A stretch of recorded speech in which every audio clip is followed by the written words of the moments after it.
situation where lots of people in this country were betrayed last week by the two-party system, the Republicans and the Democrats. How did they both betray you? One side is Wisconsin, the other side is Ron Paul. Stay there. Break it down the other side. We got to go to break here. Syndicated radio, Tarpley. We always break at 30 after. It's not a conspiracy. I even skipped the last break. But I want to let you finish up with what you have to say about Ron Paul, what we argued about the other night before all this unfolded.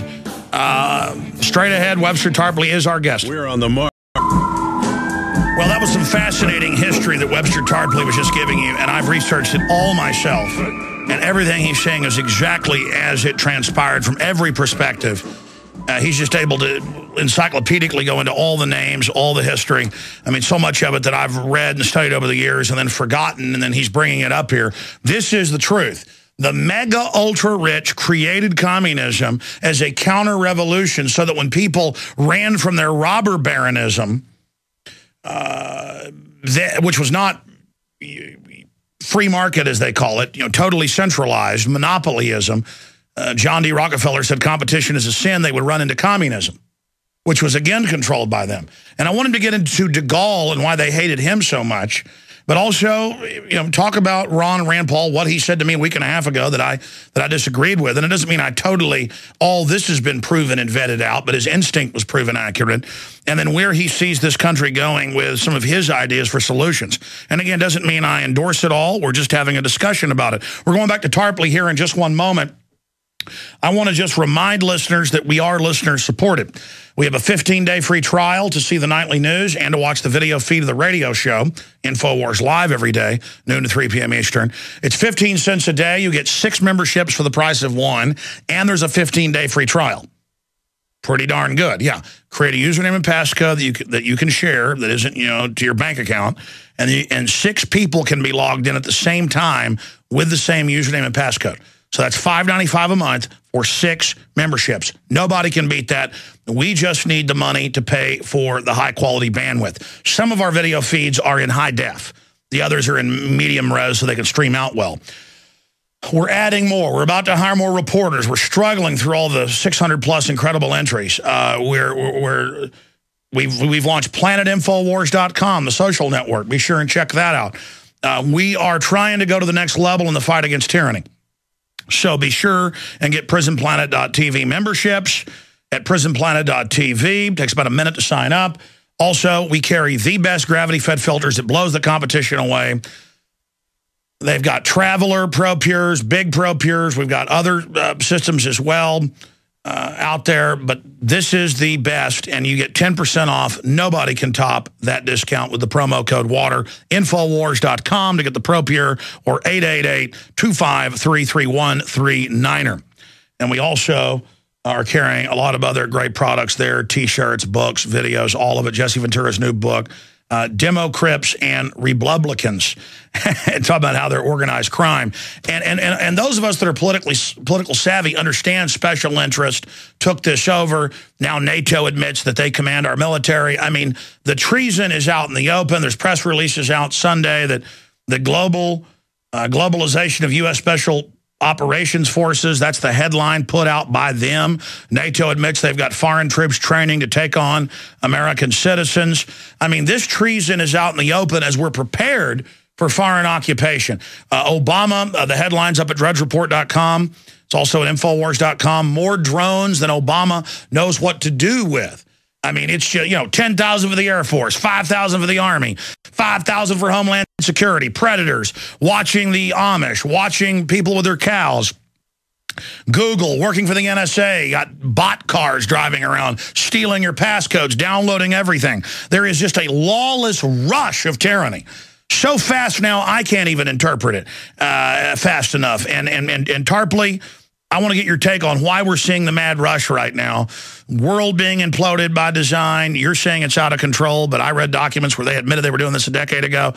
A lot of points I'm making here, but finish your point about what you said to me a week and a half ago about the Pauls, the Democrats, the Republicans, as you say, betraying people, the synthesis of that.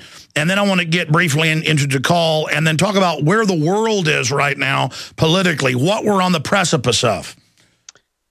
All right. First, I would say rather than dwell on the Pauls, I think what people have to do is search their own consciences in a way of saying, you have to ask yourself, how was it possible for me to be duped? How could I be fooled for so long, right? Because many were.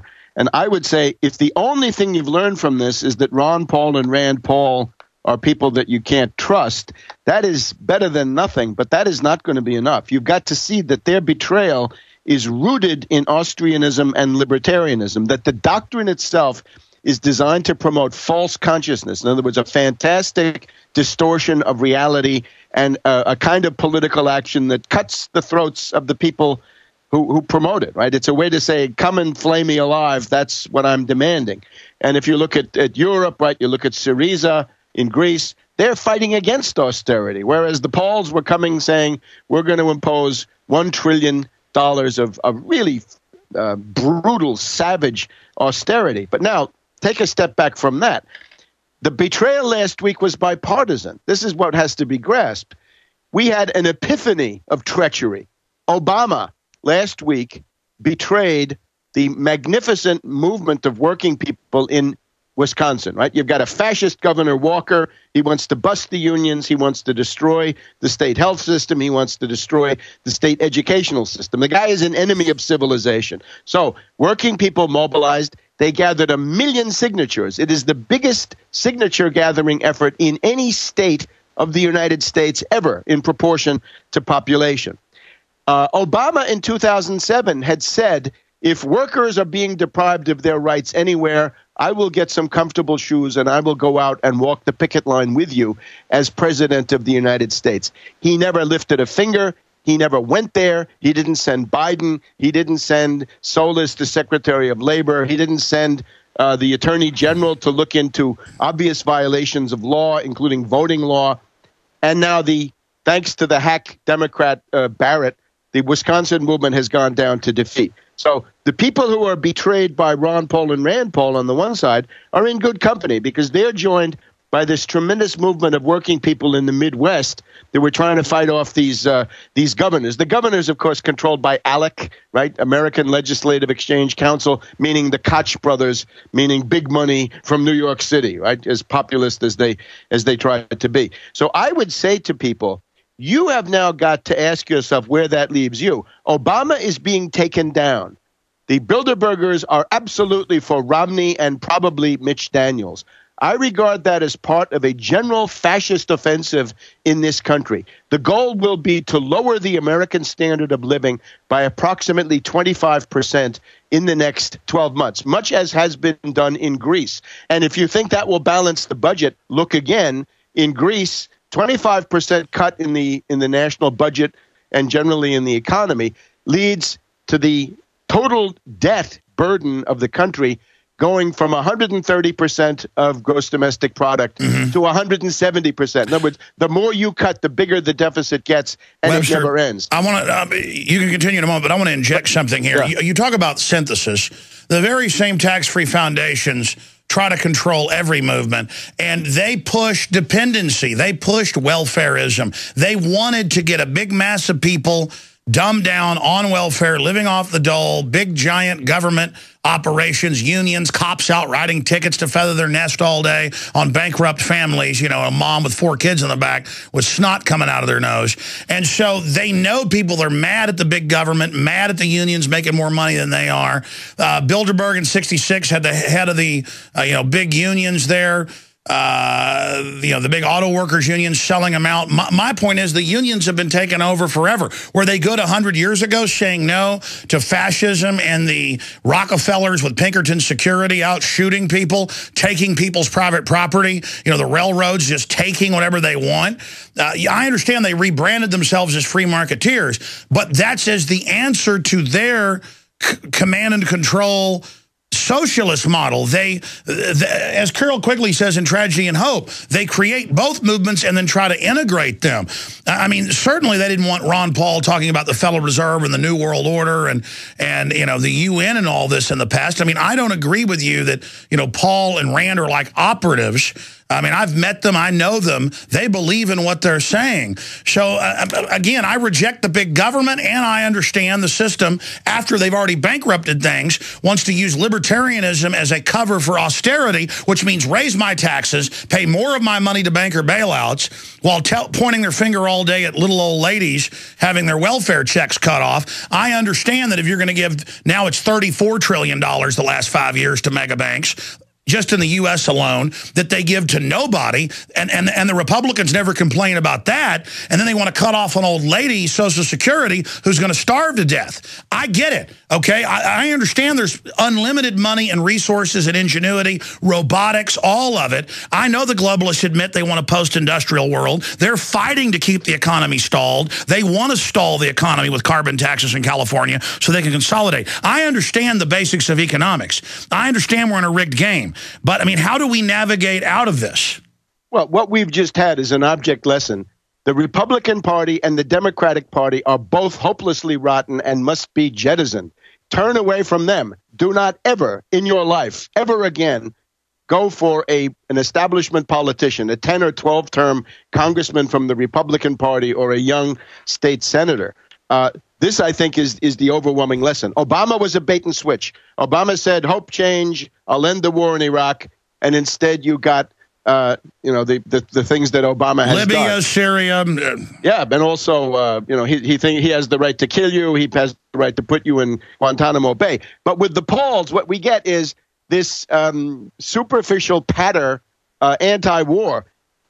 Ron Paul voted for the motion to apply military force. He voted for the 9/11 resolution. He voted for the Afghan war. And when he voted for that, that is the entire totalitarian transformation of the United States is in that bill. The motion for military force of September, October 2001. Ron Paul hasn't got a leg to stand on. He voted for all of these things, for the war, the dictatorship, and all the rest. And as you should remember, he repudiated 9/11 truth not once but twice. Repudiated 9/11 truth in the 2008 campaign, and then again on January 1st of this year with Jake Tapper. But here's the thing. What are we going to do about this? I would say right now a void has opened up. The Bilderbergers are dismantling Obama. The Ron Paul, Rand Paul illusion is collapsing. The ad busters, this is also funny, ad busters and Occupy Wall Street. There's a beautiful tape by this foul-mouthed comedian, Bill Maher, who mocks Occupy Wall Street. He says, you are a bunch of anarchists. You want to camp in the park. You like to go out there and sleep among the hedges and all this stuff. This is impotent. He compared them. He said the Tea Party gets 60, 70 members of the House of Representatives and a few senators. So far, you guys have nothing. So they're collapsing. Paul's collapsing. Occupy collapsing. Wisconsin movement betrayed by Obama. Obama being taken down. I see a political void. Let's fill that void. Let's have a national emergency anti-austerity conference against both parties. It would be anti-Wall Street, anti-war, anti-tyranny.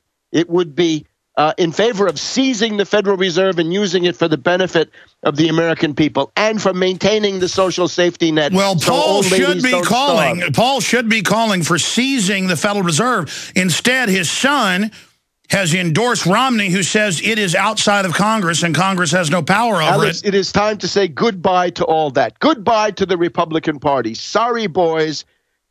Some of us concluded this after